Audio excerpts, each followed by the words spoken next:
A despeito do que o nome pode sugerir, a técnica de divisão e conquista, ela tem 3 fases, não só divisão e conquista, mas é muito importante e vai ser central hoje a fase de combinar. Tá? Então deixa eu só escrever aqui e elaborar um pouquinho mais. Ó. A fase de dividir significa literalmente pegar a instância do problema que você tem e de alguma forma, né, por algum método lá, por alguma escolha de projeto de algoritmo, quebrar em 2 ou mais partes. Essa é a divisão, na fase da divisão. De algum jeito você tem que quebrar essa instância em instâncias menores do mesmo problema. Tá? Lembra, de novo, conectando lá atrás, quando eu falava assim, olha, recursão, gente, não é só uma função que chama a outra, é uma técnica de projeto. Divisão e conquista é uma técnica dentro da recursão, nesse sentido. E eu falava para vocês, olha, recursão é sobre pensar como eu resolvo esse problema a partir de soluções de subproblemas dele. É isso que eu estou falando aqui, né, com mais especificidade, especificamente dividindo. Não é só um subproblema, mas é um subproblema que eu consegui quebrando. Não é tirando uma unidade, é quebrando em 2 ou mais partes o problema original. Tá? Então, primeiro, dividir.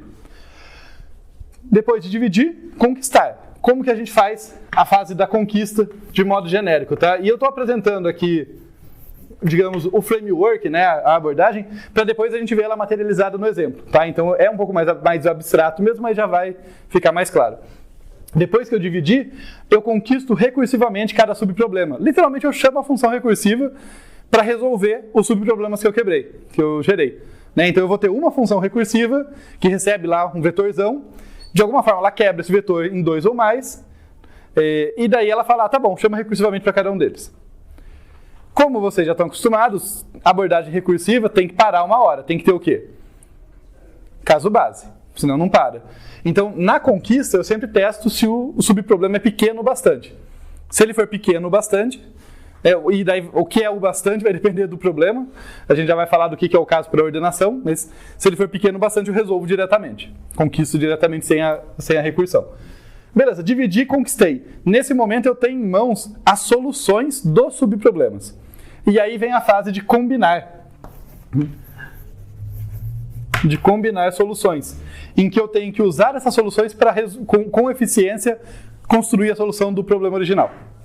Tá? Então são essas 3 etapas e a gente vai ver elas exemplificadas aqui no Merge Sort. Daí, deixa eu ver... Tá, deixa eu ver onde que eu vou apagar. Isso aqui pode sair. E eu vou aproveitar aqui. Nessa aula, gente, eu faço a coisa meio que por camadas, tá? Então, vocês vão sentir que eu vou roubar um pouco vocês agora, mas eu prometo que eu pago, tá? Porque, justamente para que vocês tenham a visão do todo da técnica, eu vou querer mostrar para vocês a estrutura toda, sendo que algumas coisas vão ser caixas pretas, mas a gente vai abrir as caixas pretas, tá? Então, só arrumando o que eu apaguei aqui. Então, 77, 55, 11, 44, 33, 22, 88, 66. Legal. Primeira fase, né, para visão de alto nível aqui do Merge Sort. Primeira fase, dividir. De alguma forma eu tenho que quebrar esse vetor original que eu tenho aqui em 2 partes. O Merge Sort quebra em 2. Podia ser para outros algoritmos de divisão e conquista, isso varia. O Merge Sort é um exemplo clássico que quebra ao meio. Tá? E no caso, o jeito que ele faz isso é simplesmente olhar assim, olha, veja, né, determina onde está o meio do vetor, lembra a busca binária, você vê onde está o índice do meio? Ah, é aqui. Daí a galera até o meio vai para um lado, depois do meio vai para o outro, são meus 2 subproblemas. Então, a divisão vai ser simplesmente colocar, olha, tenho um subproblema que vem até aqui, que vai ter o 77, né, um subvetor, no caso, que corresponde a uma instância do problema da ordenação, só que nitidamente menor, né? É um problema menor do que o anterior. Esse é um subproblema, esse vai ser outro.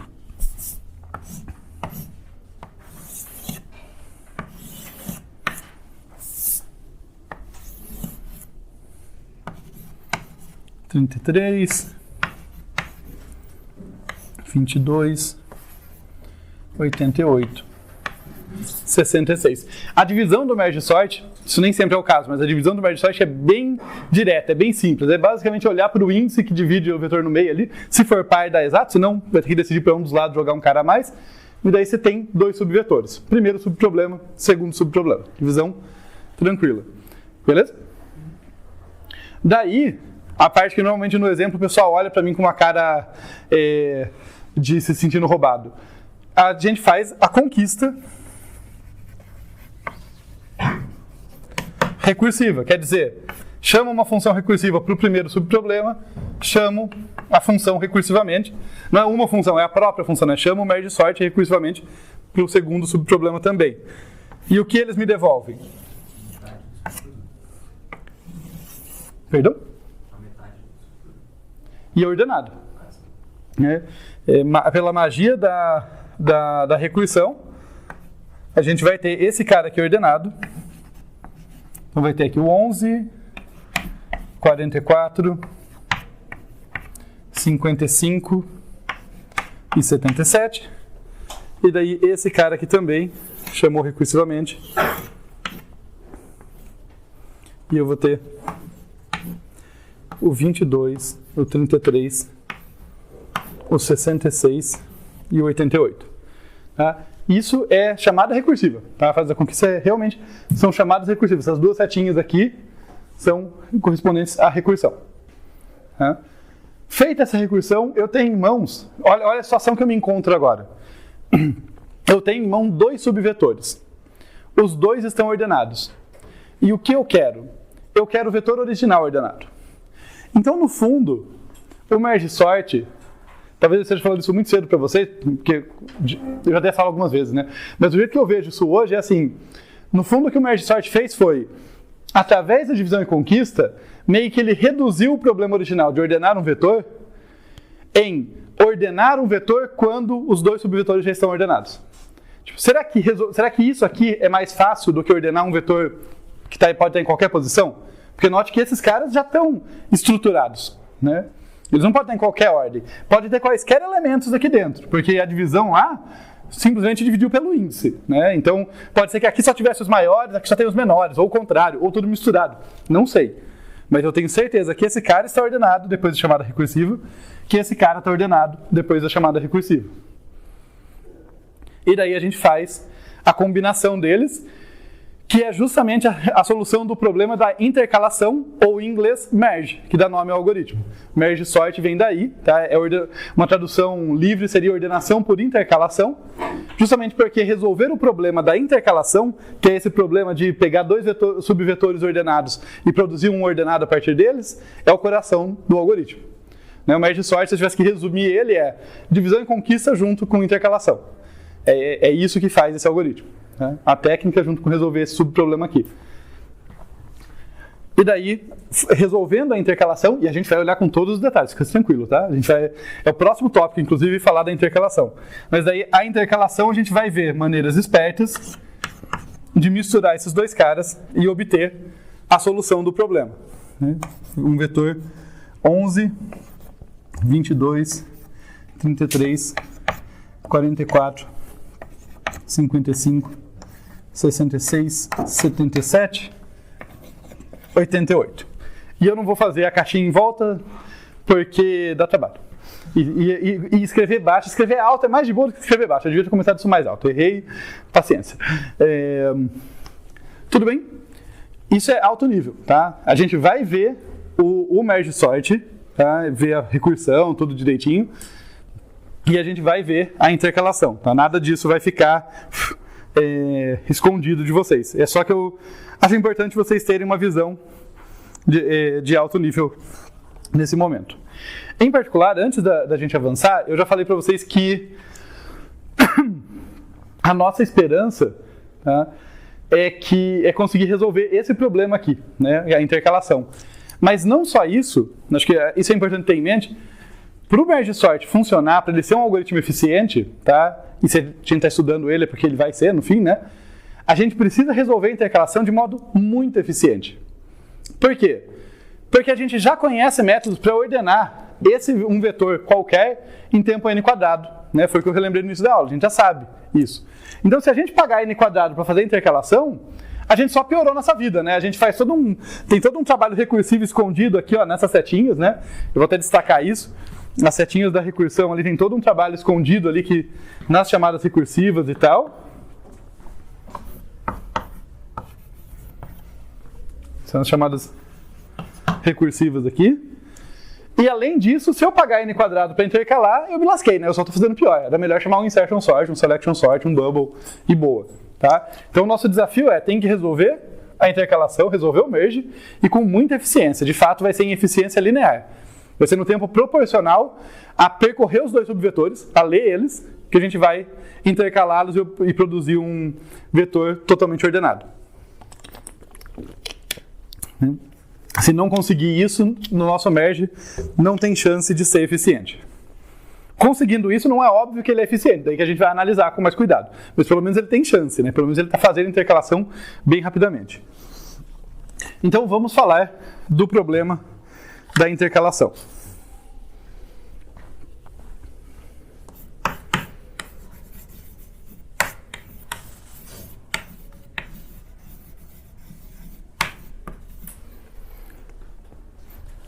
No problema da intercalação, a gente recebe dois subvetores e, no nosso caso, por detalhes de facilidade da implementação, eu vou dizer que os subvetores são, que é o primeiro, vai de P, tá? Do índice P até o índice Q-1. Esse é o primeiro. Vou colocar uma corzinha nele, né? Esse é o primeiro subproblema aqui, o primeiro subvetor.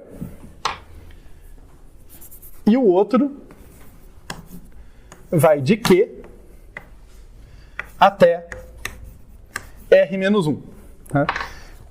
Não precisa ser assim, tá? São só dois subvetores independentes. É que para a implementação em C fica muito mais fácil quando eu simplesmente pego aquele vetor original, coloco um índice no meio e falo, até antes de você é o primeiro subvetor, depois de você, a partir de você é o segundo. Então, com 3 índices, P, Q e R, a gente define tudo.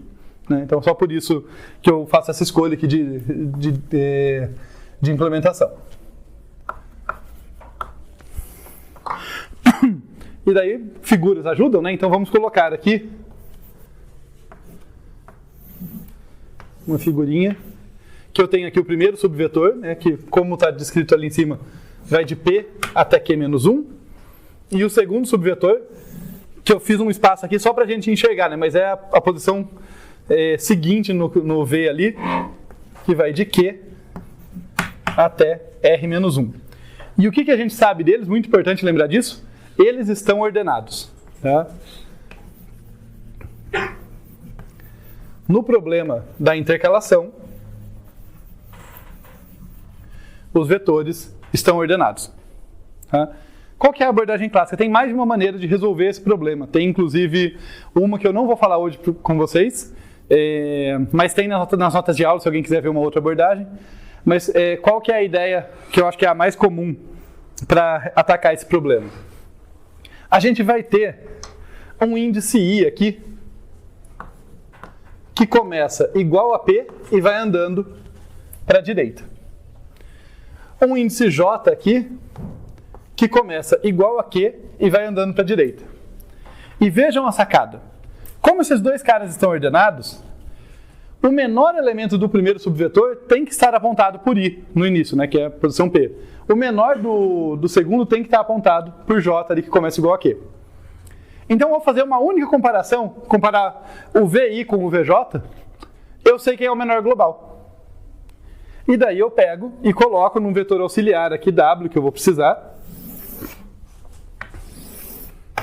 que tem o tamanho igual à soma dos tamanhos dos dois. Né? Eu vou ter aqui, ele vai de 0 até, deixa eu lembrar só um instante, R menos P menos 1. Acho que o tamanho dele é R menos P, mas como começa em 0, né? A última posição é R menos P menos 1. Ele vai de 0 até R menos P menos 1. E aqui eu começo com um K, né? IJK. O K também vai andando para a direita.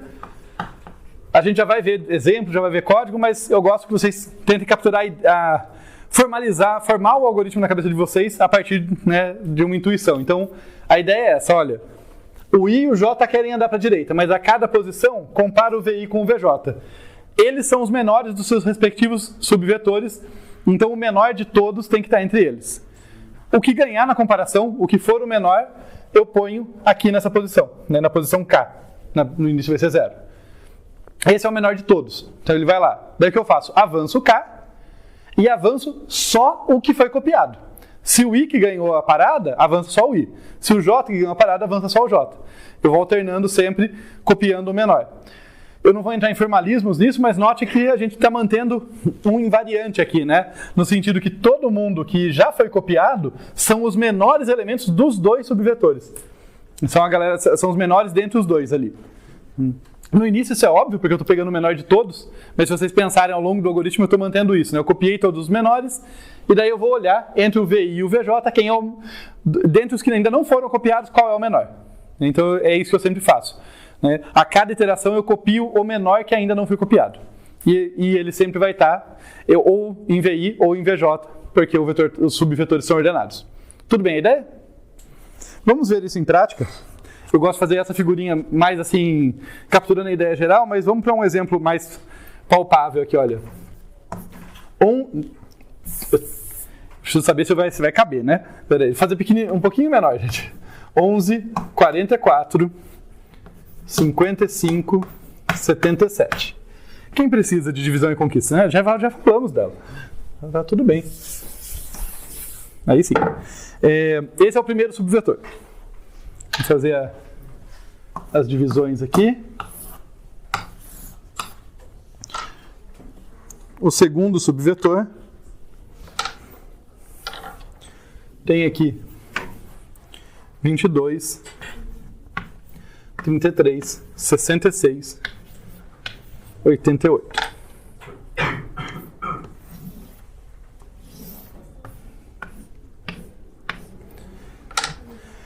Então a gente vai começar daquele jeito que eu falei, né? Aqui está o I. Eu não vou ficar escrevendo o valor dele, a gente vai falando, porque fica mais fácil, né? Aqui está o I, aqui está o J, aqui tem o destino.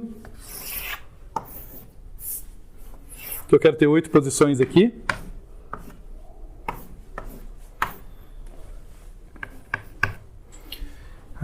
Então vamos juntos. Olho para o VI e para o VJ. Quem é menor? 11 ou 22? Copio aqui. Avanço o I para cá. 44 ou 22? 22. E o K está sempre avançando, né? O K está sempre andando, eu vou me poupar da dor de cabeça só colocar assim, o K está andando na posição corrente. Mas ali eu marco para a gente saber onde que a gente está.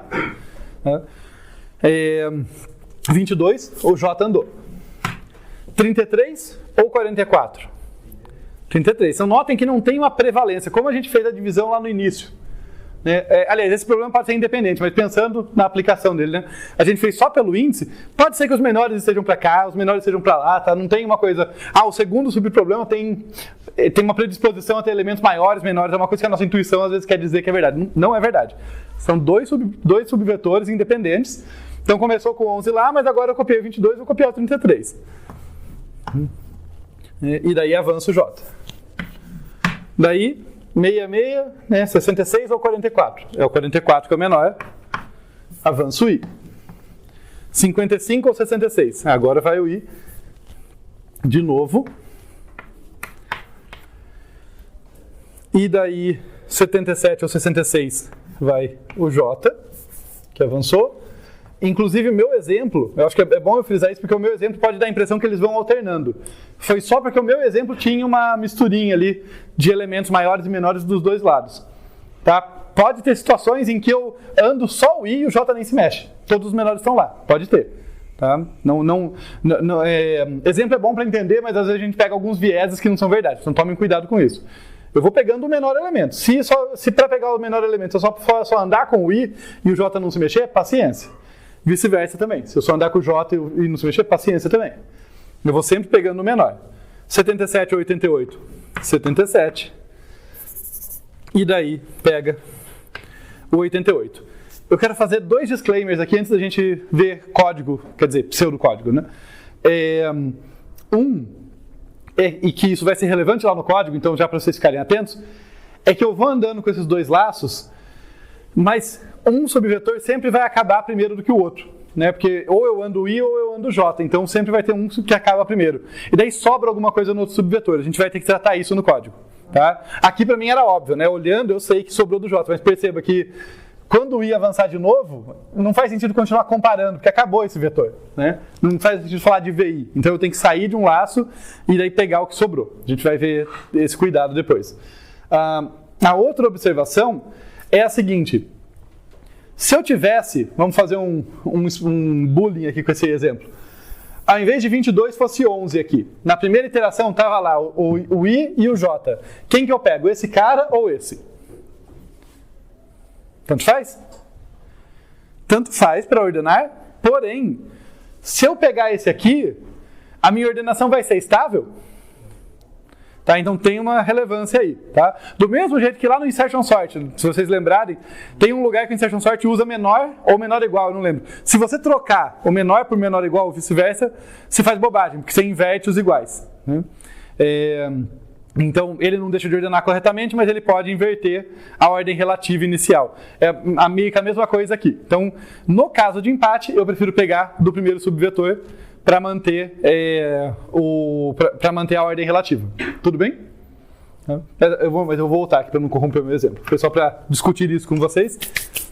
Então, tá legal. Entendemos o problema e um algoritmo para resolvê-lo. Deixa eu passar aqui com vocês o pseudocódigo dele para a gente ver com mais detalhes mesmo.